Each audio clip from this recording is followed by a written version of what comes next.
In the last election, Mr. Chair, I was consistently number 22 in the surveys. Kahit anong survey. SWS, Pulse Asia, kung ano-ano pa. Minsan 32 pa nga eh. Katapos nung malapit-lapit na may naawa yata sa akin, bigla akong miraculously napunta sa 12. But that was short-lived. After 3 days, napunta na naman ako sa 22. Ba't nawala si Senator Sherwin? Senator Sherwin, siya yung consistent na. Hindi sorry, Senator Erwin pala. Siya yung consistent eh. Alam naman ninyo yun, di ba? Paano nangyari yun?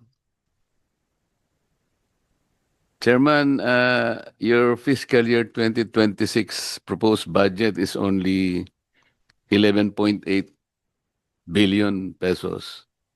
That's right, Mr. Chair. This is considered a pittance compared with your 35.5 billion this year.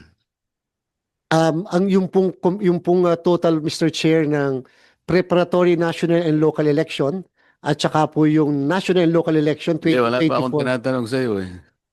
Sinasabi ko pa lang. 35 po. Yes, Mr. Chair. Kino-compare ko pa lang. Masyadong malayo, di ba? It's about a reduction of 67%. Tama po, Mr. Chair. Bakit ganon? Bakit hindi kayo nag-complain? It might affect your effectiveness in conducting the BSKA election next year. Remember? Maraming salamat po, Mr. Chair. Tama po kayo, yung pong 35 billion, yun yung preparatory national and local election at saka yung national and local election na 23 billion plus more or less po 14 billion, yung po yung budget talaga ng 2025. Ngayon po, Mr. Chair, ang hiningi po talaga namin for 2026 ay 18 billion. Subalit, nabawasan po kami, Mr. Chair, Your Honors, ng 6.220 billion pesos. Ngayon po, yung po sana yung aming ipapakiusap na maibalik.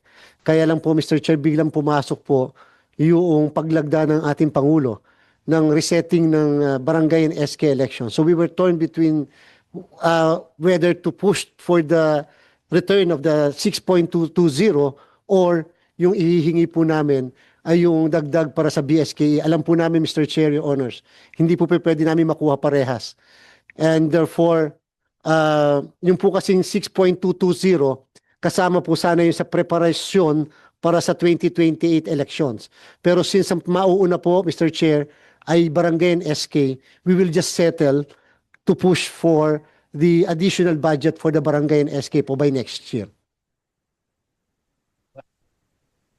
Kinakabahan lang ako dahil masyadong malaki yung nawala sa inyo. Di ba merong kasabihan yung mga American Indians? If you want to hit the target, you have to set your aim a little bit higher than the target. Sanang ginawa mo man lang 20 para kapag kahit na ibaba yun, di naging 18 pa rin, di walang nabawa sa'yo. Yes po, Mr. Chair. Next time, ganun ang kailangan maging para kang businessman, hindi ba? Mr. Chair, ano po, alam po din namin sa COMELEC talaga na napakaliit ng fiscal space. So we would like to help then the national government and would like to emphasize really in this committee po, habang lumalaon po nagmamahal ang demokrasya ng Pilipinas. Talaga po habang tumataas ang bilang ng mga botante, talagang tumataas po yung gastos natin, Mr. Chair.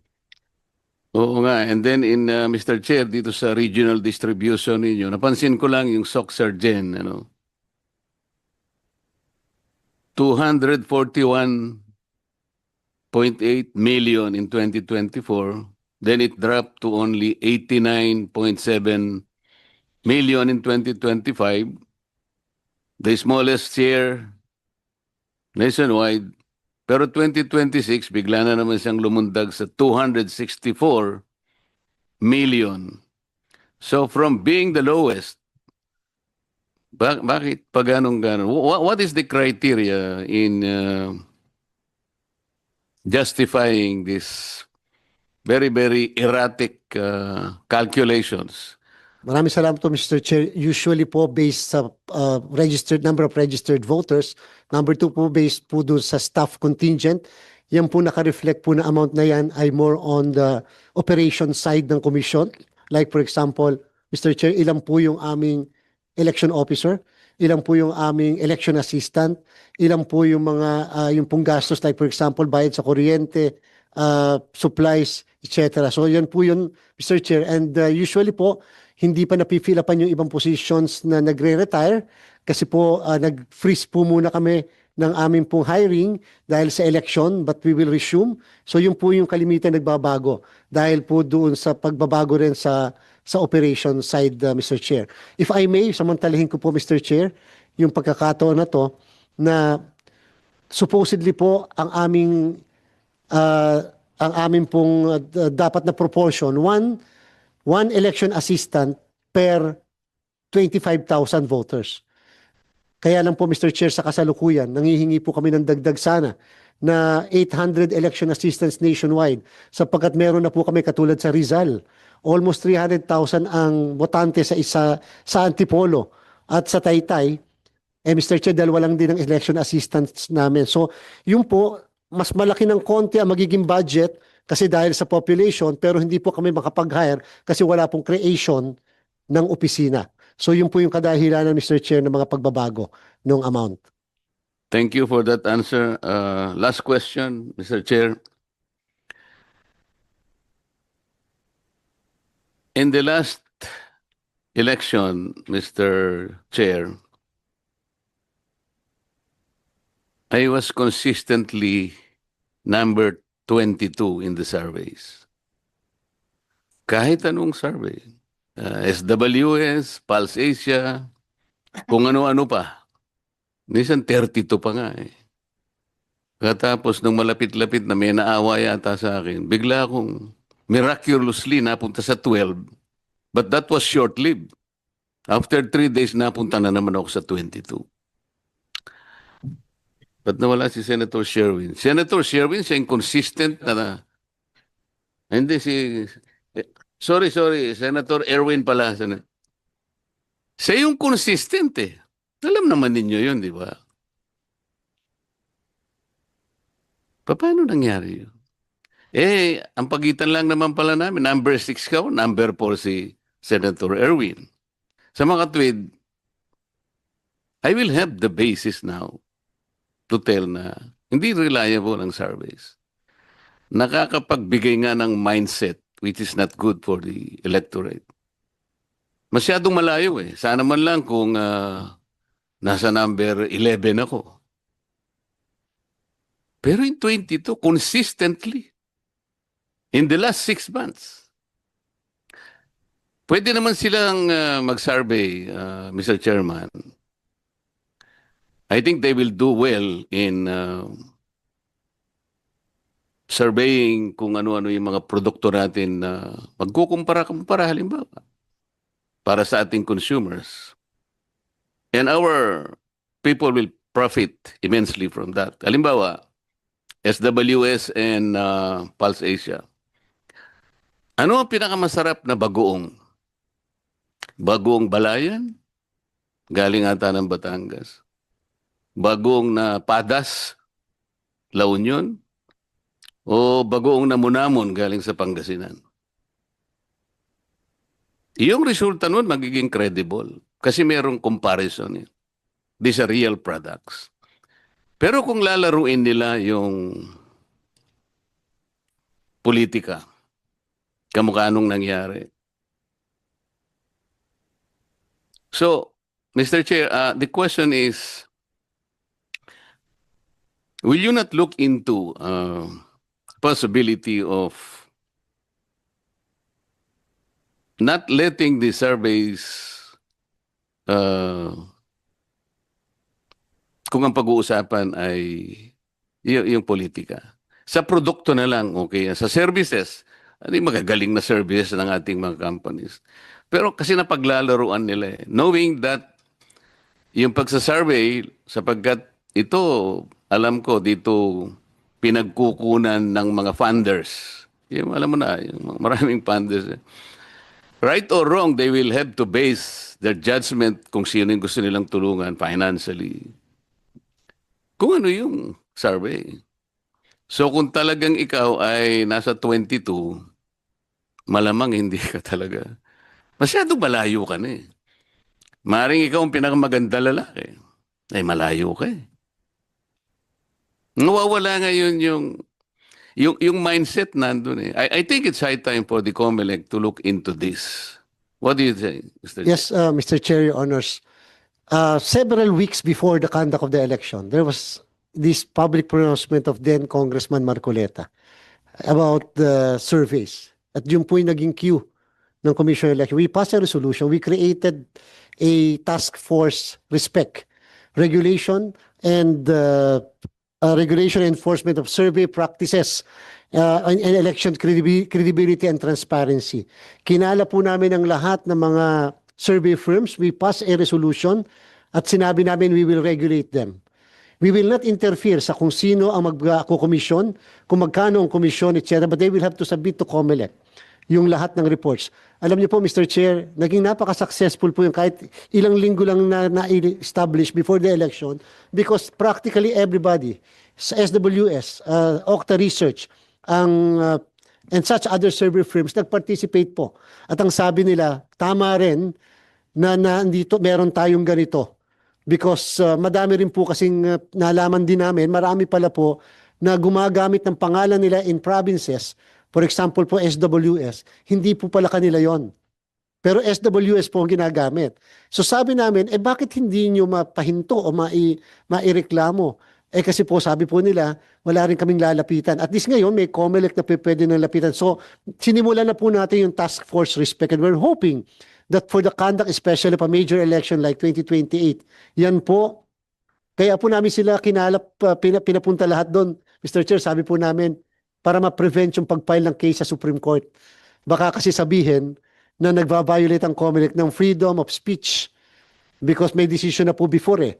Pero this time, wala pong pumunta sa Supreme Court to question our resolution to regulate them because we were able to explain that our purpose is for an equal opportunity for all the candidates.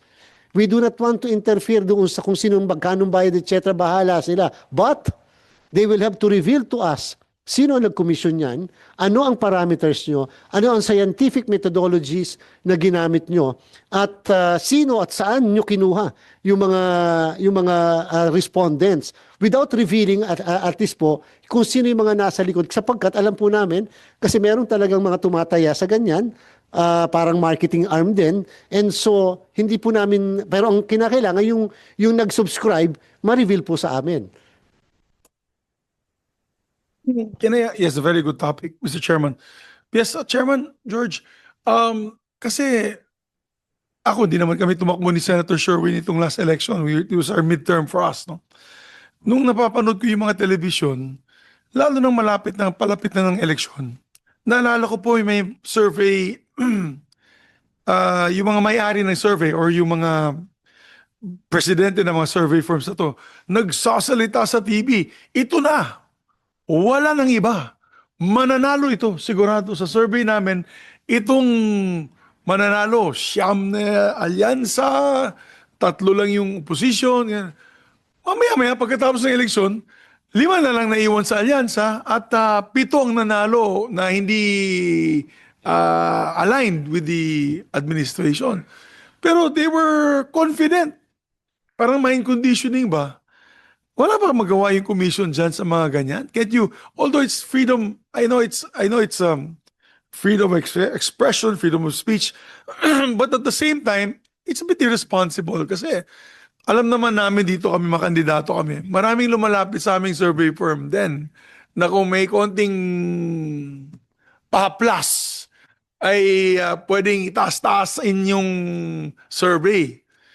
Can't you not also come out maybe with a ruling na maybe you can accredit certain survey firms? Ako, I only look at Pulse Asia. I'm sorry. Ako, Pulse Asia lang ako. And SWS. With all due respect, kaibigan ko yung iba. Pero napaka-erratic yung kanilang mga survey results. Let's just look at what happened in the last 2025 elections from what they had come out with and what has actually transpired after the elections. And then, parating ng 2028, gano'n na naman ang ating mga kaibigan na survivors, gagawin na naman nila yun. Wala ba magawa ang COMELEC dyan? Kasi tama po si Senator Marcoleta. That is being used as a tool also for soliciting funds or donations to your campaign. Tama ka kasi kung lampas ka ng 15, wala ka nang matatanggap ni piso ni centavo. Number 22. Gift certificate lang siguro sa Kentucky Fried Chicken ibibigay sa'yo, pakain sa staff mo. Pero yung pag mataas ka, syempre maraming gusto mag-donate sa'yo, Mr. Chairman. No? That is the point that we try to make. Is there a way to be fair about it? Because you are the election watchdogs, and I don't want that these survey firms will be used for whatever activities to gain, I'd say, to give false information to the public. Yes, thank you very much, Mr. Chair, Your Honors. Yung pong pinasa namin na resolution na yon na to regulate them, magandang simula pa. Nobody went to the Supreme Court. Nobody questioned. And everybody went inside that system, and therefore we will now go into institutionalize. Sana rin po talaga yung aming resolution na yon ay masuportahan ng isang piece of legislation. Magkaroon na po ng piece of legislation po. Kasi po otherwise, do sa SWS and Pulse Asia versus COMELEC ay nagkaroon ng desisyon ng Supreme Court kasi nga po may boundary between freedom of expression at saka po yung freedom of speech. Kaya medyo may konting hesitancy ang COMELEC at that time. Pero ngayon po, we pushed for task force spec, and therefore, ngayon po, we will now regulate them from here on. How And far can you regulate them, Mr. Chair? only for purposes, Mr. Chair, of we requiring them to submit basic and certain informations. Will that correct the kind of method that they're using, that in the end it will become a mind-setting exercise? Where does freedom come in? Are going to, Mr. Chair, we are going to publish lahat ng kanilang mga submissions sa amin. Not necessarily to drive away yung mga itatago sa Let's atin. test the argument of the Supreme Court. Where does freedom come in the survey? Alam niyo po, they will have to publish, they will have to submit sa amin po yung mga No, relevant information. it's the exercise of freedom of the press. So nasaan yung freedom? Kasi nagkakaroon ng mind setting, it's a tool. So walang freedom talaga eh. Minsan sinusundan kahit mali. So if we are about press freedom, dapat hindi ganun ang paraan nila. Sana wala na yung sa politika kasi dito nalalaro nila eh. Walang comparison eh. They will just have to ask people a sample. Ayoko namang puntahan yung kanilang scientific, palaging sinasabi scientific, kahit sabihin mo kanyang 1,200, 2,500 or 3 million ang sample mo based on the universe, doesn't matter eh. Pareho din eh, sabi niya. But the question remains eh. Number 22 ako consistently. Pagkatapos naging number 6 ako. How can you explain that? We fully agree that this cannot and should not be used for political purposes. Kaya nga po sana ang gusto nating baka isang araw mapag-isipan ninyong mabuti sa COMELEC. Let us allow surveys pero sa mga produkto na lang yan. Pagdating sa politika, wag mo nang pakialaman yan because you are toying around and you are playing with our people. Mahirap yun. I will probably say myself as Exhibit A. Talagang napakasakit noon eh. Alam mo niyo mga kaibigan, mag-uusap-usap kami. Magkakaibigan na kami, Mr. Chair, Mr. Chairman.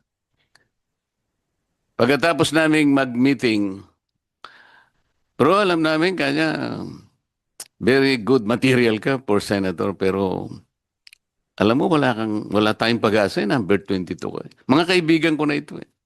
Wala naman ako magawa because ang mindset talagang ilang Marcoleta ang maapektuhan nun.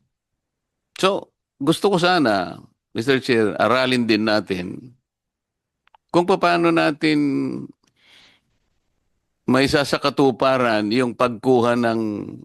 hindi ko alam kung bakit kailangan kunin natin ang perception ng tao before election. Siguro 3 months before the election, wag na, bawal na. Kasi nga magkakaroon na ng mindsetting. Gagawa na sila ng paraan. Nandun kasi yung kita na eh. This is a multi-billion industry. Alam natin kung sino yung funders.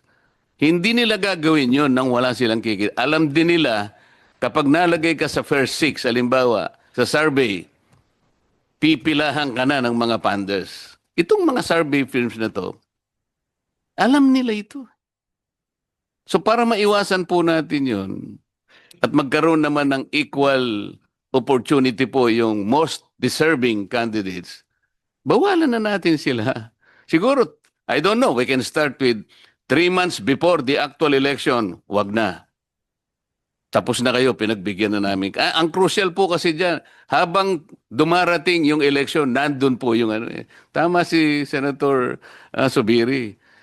Huwag nila sasabi, ginagamit lang. Hindi po, nasa radyo sila, sila po yung nagsasabi. At nasa mga magazine, nasa newspapers. Kapag hindi ka SWS at hindi ka Pulse Asia, at gumawa ka ng sarili mo, hindi ka pa... But Pulse Asia and SWS, parang institusyon eh. Para bang kung ano yung pinrint nila, that is already the gospel truth.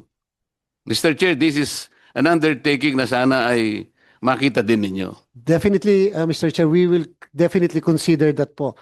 Kung kinakailangan enhance namin yung aming pong present regulation, we will do that. Pag-aaralan na rin po namin yung 3 months before the election. That is a very good suggestion. But we will likewise provide the committee yung pong aming resolution so that we can provide the Office of the Good Senator, Mr. Chair, para po matulungan din kami. Maybe we can come up also with a piece of legislation para po hindi lang po COMELEC regulation, kung hindi may batas din to strengthen. Kasi po kung COMELEC regulation lang, sasabihin nila, usurpation of legislative prerogative. At least po kung may batas, then we will implement yung pong dalawang yon, pag napastrengthen natin, we will now put an end to this practice of influencing voters. Mr. Chairman. Yes, naalala ko si Senator Gordon was very active on that, remember? Si Senator Gordon was very active on that. Unfortunately for him, nung inawan niya yung survey firm, di na siya pumasok sa Magic 12 sa lahat ng survey. Hindi ko alam kung ayan ay common ground na mga survey firm na gawin yun. Pero ang akin lang po, Chairman, kasi tama yung sinabi ni Senator Marcoleta. I recalled this last election, 1 week before elections, sila naging spokesperson na. Iniimbita sila sa mga news outlets at social media posts na sila na mismo kumakampanya na. Ito na, wala nang iba na mananalo. It looks like 90% of the winning candidates of the next week's elections will be coming from this group. Hindi na maganda po yun, Mr. Chairman. Kasi maganda lang kung sabihin nila, ito yung facts, ito yung numero namin, kayo na bahala mag-interpret. Pero ito yung lumalabas sa aming survey firm. Pero kung sila na mismo nagsasabi, and you can check all the news outlet items who are being interviewed, who are frequently being interviewed, saying that ito na, wala nang iba, ito nang mananalo. Tapos na iba nga. And Yes, Mr. it Chairman. will greatly weaken your resolve as a candidate. Yes, it will frustrate the candidate, Mr. Chairman. And sayang naman, no, imbis na last stretch na, mangangampanya ka ng mas talagang magpupursige ka at mangangampanya kang 24/7, house to house nga, ika nga, hindi ka na mangangampanya kasi nakalagay doon sa survey, number 20 ka, wala ka na, parang nawala ka na ng gana. Pero, Yes, Mr. Chairman. Mr. Chair, masaya kami ngayon. Masaya kami ni Senator Migs, Senator Sherwin. Sa nangyari sa 2025, naniniwala kami. Wala na naniniwala sa surveys. Salamat po, Mr. Chair. Thank you, sir, for Thank you very much, candid Mr. Chair. Maraming salamat. Senator Marcoleta, buti nga kayo, 22 lang. Ako, nung nag-umpisa ako, rank 42. 42. Nung 2016. Umpisa ka 2016. lang, 42. Kaya lang, nung ano, tumas ka na ng 15 hanggang sumabot ka sa 8. Nakita ko eh. Oo. Ako talaga consistently number 22. Yun ang talagang masakit na ginawa nila Eh sa... dinala ka naman ng Bukidnon, kaya panalo. Ayun, yun ang sinasabi ko. Oh, number 3 ka doon. Pero, Chairman George, ako I have a different take, no? Ako I am a firm believer of surveys, pero na-notice ko maraming lumalabas na fly-by-night surveys. Lumalabas lang sila kung malapit na yung eleksyon. Lumalabas sila na kung kung may mga local election, national elections. Ang problem is we don't know the methodology. Lalo na yung mga ordinaryong mamamayan dahil very technical eh. Sasabihin nila survey so and so, papakita sa constituents, maniniwala yung constituents, even local may ganyan. So that's another angle that COMELEC should look at because yung mga credible like Pulse Asia, SWS, at least alam mo yung methodology pero maraming lumalabas na fly-by-night every elections. Yun po Negosyo yung yan eh. maganda, Mr. Chair, doon sa sinimula namin, ditong nakarang election lang, sapagkat kaya po natuwa yung mga server firms, at least mapapublish na kung sino yung accredited. We will now accredit them. Mapapublish kung sino accredited, mapapublish yung lahat ng mga officials nila, lahat ng kanilang methodologies, etc., etc. Therefore, those firms na hindi nagpa-accredit, isa lang ang ibig sabihin, fly-by-night po yan. Ngayon, kung paano po namin hahabulin, yung mga ganun po, ang problem po, mukhang kakailanganin po, Mr. Chair, ng legislation. Opo. Well, work together on that. Tinitignan ko lang ho sa internet, Chairman George, meron silang tinatawag na Senator Zubiri na election silence in other countries, no? In which, for example, sa countries like Malaysia, Bulgaria, Canada, 2 days before election, bawal mag-publish ng surveys. Ang pinakamahaba sa Taiwan, 10 days before elections, bawal na mag-publish. It's really what Senator Marcoleto was saying, mind conditioning eh. Tama po. Oo. Tama po, Mr. Chair. Can I add more context? Go ahead, Ah, Commissioner. yung kailangan po namin sa legislation, dun sa freedom of expression or freedom of speech, meron pong dalawang aawat sa atin. Yung pong prior restraint na dala-dala ng karapatan na yun. At saka yung fear ng punishment afterwards. Say naglagay po kami ng resolution na sinasabi 3 months before election, bawal na kayo. They can go up to the Supreme Court and ask for the protection of their rights to expression.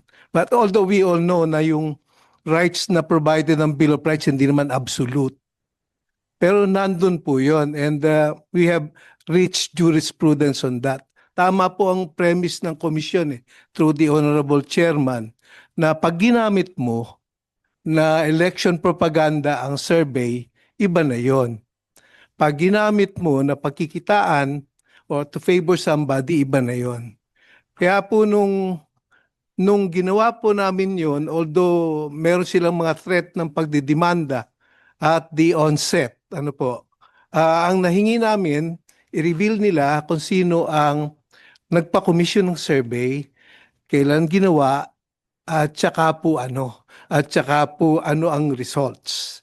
And then the COMELEC will publish it do sa website namin para siya legit. That's about the only thing we can do then. Kasi po ang rights na involved, public to know. Yung nag-commission po, tsaka po yung survey firm. Siguro po, malaki po maitutulong kung magkakaroon po tayo ng legislation specific on the matter para po it can amend yun pong general law as like the Bill of Rights. Salamat po. Yeah, Commissioner, as a suggestion, I think yung meron na talagang examples in other countries who practice, they call it, nakita ko sa internet, election silence, no? So the purpose of that is mind conditioning, no? So may request from COMELEC to study that. I'm sure meron silang evidence that it's really conditioning the mind, no? Which is in a way is Undue influence. parang undue influence, or it's really skewing our democracy in a sense, because pinapapunta mo yung tao doon sa mga kandidato na lumalabas mukhang malakas pero hindi naman totoo dahil yung survey niya ay hindi naman credible. So look at two angles lang to COMELEC. Number one, yung mga fly-by-night survey companies that come up during election. And number two, yung sinasabi ni Senator Marcoleta, yung potential mind conditioning because we don't want to skew our democracy. We're paying so much for election. No, what we want is a fair and an election process that reflects the true aspirations of our people. No? Yes, Mr. Chair, we are going to study yung just in case, Philippine election silence law. We will be drafting a bill. We will be forwarding it to the majority floor and chairman of this committee, hopefully to be able to sponsor such a bill without violating yung constitutional rights of free expression, yung tinatawag na prior restraint. Because tama po naman, matagal na at madami na nagrereklamo. Pero yung pong ginawa namin, that can be enhanced if there is a law. And that can be enhanced further kung mai-adapt po natin yung Philippine election silence law na yan kung sakasakali. Thank you very much, Mr. Thank you. Chair. Chairman George, I have some questions on the budget now, so we can discuss this further, and if needed, we can augment the budget. I'll go to one topic that is very sensitive to us, ni Senator Zubiri. Ito yung on the topic of People's Initiative. No? Alam naman natin, one day na lang nung nagising kami dito, mayroon na palang threat of People's Initiative, and that threat was the threat was going to potentially abolish the Senate. Yeah. Go ahead. Working lunch tayo, guys. No, so yun ang one of the surprises that happened a few years back, no. So for the record, no, meron pa bang budget for People's Initiative this coming 2026? And is there any budget in the past, no, na pwedeng gamitin for People's Initiative? For the record, Mr. Chair, sa present budget as contained in the NEP and as contained likewise in our request, wala po tayong budget whatsoever for any People's Initiative. In the past, napaghinalaan po yung 12 billion pesos na pinasok sa amin, pero we would stand firm na yung pong 12 billion yung pong tinanggal sa amin. And that's why po ngayon, lahat po yan ay unti na po namin nagastos sapagkat ginamit pa nga po namin yung portion doon para sa ating Bangsamoro parliamentary election. Ganun na wala pong binigay sa amin na budget para sa Bangsamoro parliamentary election separate from the national and local elections. So no, we do not have any budget for any People's Initiative proposed or approved. And number two, we do not have yet the rules on any People's Initiative because we suspended the rules because we honestly believe that there are certain problems and procedural defects, due process issues at that, doon sa present rules natin sa ating pong People's Initiative rules. In 2024, nakapaglagay ng, I'm looking at the JA 2024, there was a 14 billion account or line item called Conduct and Supervision of Elections, Referenda, Recall Votes, and Plebiscites. Ito bang 14 billion, nagastos ba siya? Is it continuing? Ano na naging outcome nitong 14 billion? Kung balance as of August 31 ay 6 billion 854 pero lahat po yan ay ongoing na po yung mga procurement, Mr. Chair. Like for example, for your information, Mr. Chair, we isa po sa talagang pinlano namin, hiningi namin noon sa Kongreso, sa executive yung pong ABIS, Automated Biometrics Identification. Pag po nagpaparegister tayo, Mr. Chair, 4 fingerprints ang ginagamit natin. Wala na pong ganun sa buong mundo. Ngayon po, ABIS na.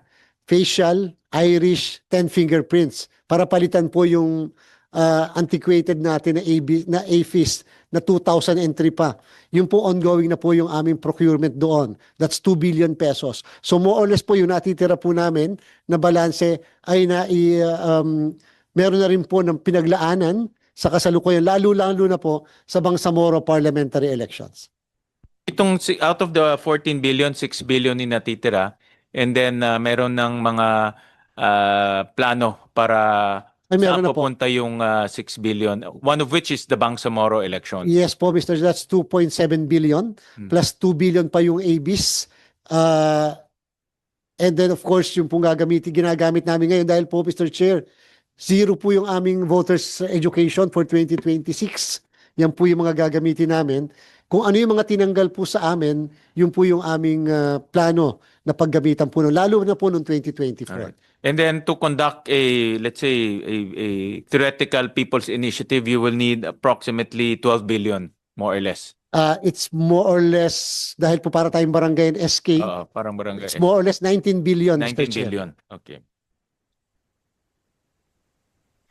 Okay, that's good to know. And I'll transition to the Bangsamoro elections because tinitignan ko yung budget ninyo for this year. Wala siyang naka-allocate, no? Walang amounts for Bangsamoro elections. So that's my next question. Saan kukuha ng amounts for Bangsamoro elections? Dahil po, Mr. Chair, nung na-reset yung Bangsamoro election na dapat po kasabay ng national and local elections. Kaya po, walang gastos na dagdag. Nakaride lang po siya doon po sa national and local election ng 2025.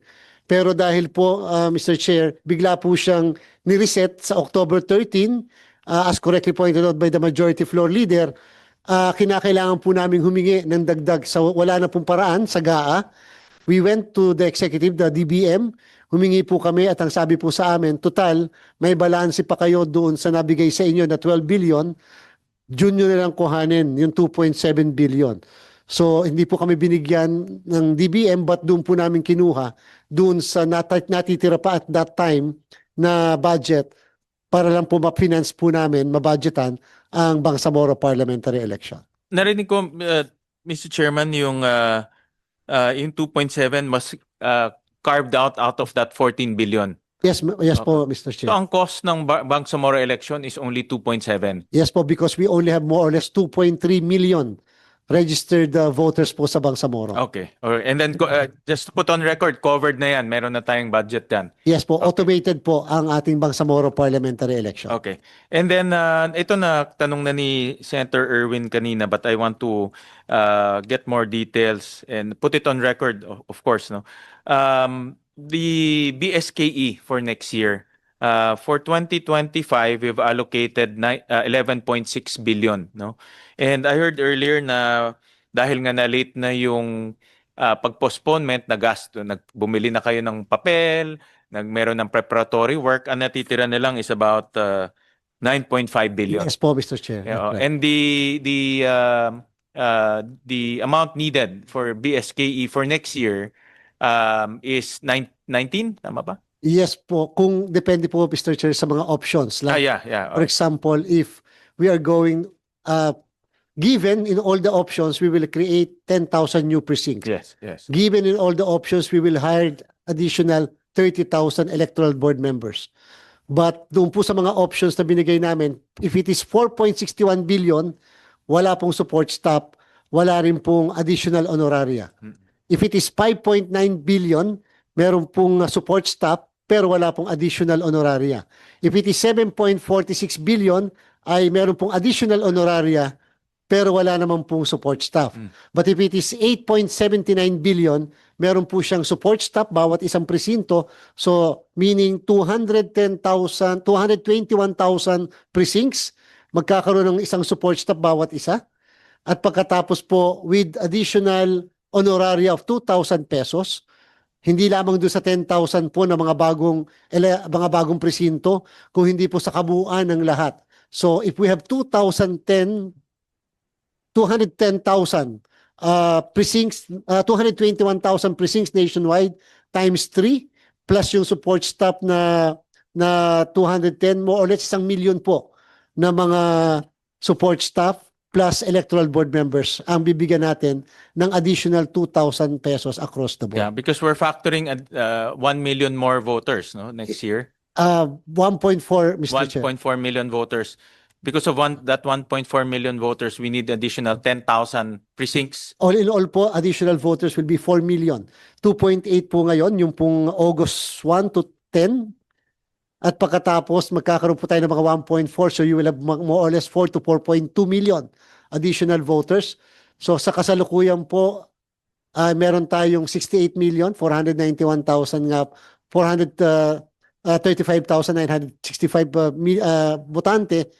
Kung i-add po natin ng 4 million, meron po tayong 72 to 73 million na botante plus, Mr. Chair, 25 million na SK. So kailangan natin ng 10,000 additional precincts. Yes po, Mr. Chair. Okay. So itong sa slide, Mr. Chairman, Chairman George, so ang kakailanganan natin is a low of 4.6 billion to a high of 8.7 billion. Yes, Mr. Correct. Chair. Pag hindi na-allocate, ito lang for discussion and record purposes, pag hindi nag-allocate yan, magkakaroon tayo ng problema sa BSKE. Meaning, wala tayong less 10,000 precincts. Tama, yung precincts ang importante eh. Yes po, yun ang Yun pinaka-importante, ang Mr. Chair. pinaka-importante. So if we don't have additional 10,000 precincts, wala We're going to magbobotohan. cluster po. We're going to cluster precincts. Halimbawa po, 2-3 presinto. Yun po ang naging reason kung bakit sobrang haba. dami at haba ng Yes. botante nung nakarang eleksyon. Correct. Ang nabigay po sa aming budget lang ay good for 800 to 1,000 voters. Samantalang ang sinasabi po namin, noon sa executive dapat po 700 man lang na botante lang per precinct. Pero napilitan po kami mag-cluster. Kasi ng mga since precinct. manual to is one precinct is 250, One precinct is 400 to 600 po. 400. To 600 po. Oo. Pag hindi natin nabigay yung 10,000 additional, aabot ng 1,000 yan, more or less. Yes po, Mr. Chair. And that's what we don't want, no? Kasi Yes po. manual to eh. Presently po, we have 210,000 precincts. Yeah, manual to. So I assume mas matagal ang bilangan nito. Ay, opo, kasi po, pag binilang niyo po yung isang balota para sa barangay, sunod na balota yung sa SK. Oo. So, Tsaka dalawa tulad po ng to, dalawa. hindi circle eh, no? Pinakamahirap po yung sulat kasi you have to interpret the handwriting. Yeah. Minsan po, hindi doon nakasulat sa exact place. Minsan po, hindi mo talaga mabasa yung sulat. And minsan po naman, ino-object pa ng mga nasa likod ng teacher. Correct. Sulat, Sulat eh, kasi Yes po. BSKE. numbering. Di- Ay, hindi ba pwede mas madaling numbering kaysa sulat? Kasi tama po kayo, Chairman, how will they interpret the writing, no? Baka pwedeng kung yung candidate is number 1 to 10, di number 8, pasok, number 4, pasok, 4 lang, fine. I don't know, it's just a suggestion. Atin po kasing batas para sa barangay and SK, hanggang ngayon, number 1 po, manual. Number 2, dapat written po yung kanila pong susulat. Kaya nga po talagang sana bago po dumating, Mr. Chair, ang November 2025, baka po sakali magkaroon ng automated BSKE. Alam niyo po kung automated BSKE, we already pilot tested automated BSKE in 2023 in Dasmariñas, Cavite, 3 precincts and 2 precincts po dyan po sa Quezon City. Alam niyo po, in just a matter of 30 minutes, we were able to proclaim the barangay chairman. Yes, mahal po. lang siya. Mas mahal lang siya. Yeah. So Chairman George, so we'll work with you on the additional 10,000. Yun ang key eh, 10,000 precinct po. eh. So we'll work with you on that one. At least may range na kami depending on how much we can carve out from the budget, from the proposal. I'll go to another topic. Ito naman NLE, National Local Elections. And I saw in your budget that in 2020, first of all, we recognize the presence of Senator J. Versito. There is a preparatory national local election amounting to 2.6 billion pesos, no, for next year. And kanina nakita ko sa presentation ninyo that you are advocating a 2-year preparatory cycle rather than a 1-year preparatory cycle. Just like the ASEAN kanina, I support early preparation. I always believe in that. The earlier we prepare, the better we are in terms of executing the election. And also itong ASEAN, mahirap mag-cram eh. No? Pag nag-cram tayo, mas magastos, many mistakes, at the credibility will suffer. No? So I support that. But for the 2028 elections, how much do we need for the 2028 NLE? Mr. Chair, preparatory, we'll be needing more or less 23 to 24 billion And then for the conduct of the election in 2028, we'll be needing more or less about 16 to 17 billion. All in all, preparatory and the conduct of the election 2028, 42 billion.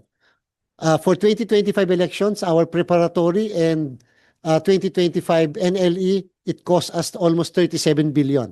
Okay. So kung magkakaroon po tayo ng dagdag ng mga botante, etc., additional 5 billion, so more or less 42 billion by 2028 national and local election. And to think, Mr. Chair, that it's a presidential and vice presidential election po. Oo. So 2010 ito sa records ko, 2028 is 38 billion, no? 37, 38 billion. Yeah, Sorry, hindi po. 2025. 2025. 2025. Yes po, Mr. Chair. 37 billion. And then for 2028, we're talking about 42 billion. 42 billion, Of Mr. Chair. which 23 or 24 will be appropriated 2 years earlier. No? Tama ba? Yes po sana, Mr. Chair, but the problem nga po, Mr. Chair, is because the executive did not allow us to have this 2-year preparation kasi po na-reduce na lang sa 2.29 Yes. billion yung naibigay po sa amin sa preparation. The most na mabibili po namin doon sa 2020 next year sa 2.3 billion more or less ay election management system at saka po yung transmission, but not yet the machines.